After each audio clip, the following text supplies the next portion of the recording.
Former FARC rebel William Muriel is rightly proud of his pig farm.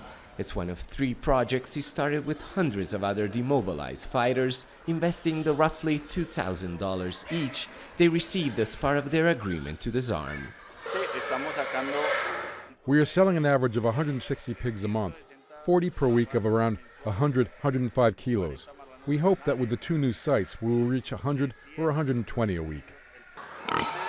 William says reaching this point has been very difficult. Approval for the project arrived only a year ago after long fights with a bureaucracy he says was set up to fail them. This government has done everything possible to make the deal fail. If it wasn't for the United Nations and the international cooperation that are guarantors of the process, I wonder if I would be here. The government signed its historic peace deal with the FARC 5 years ago, bringing to an end a conflict that killed more than 200,000 people over more than 5 decades. But many of the hopes of that day are unfulfilled, even though most combatants have laid down their arms. By addressing poverty and inequality, promising roads, schools and jobs in many neglected rural areas of the country, the peace deal was supposed to end the root causes that fueled the war. But 5 years later, little has changed.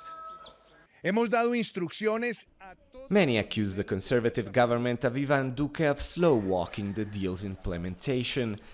Studies show that just 4% of the promised rural reform measures are complete. While cocaine production is at an all-time high, and new armed groups and FARC dissidents are perpetuating new cycles of violence.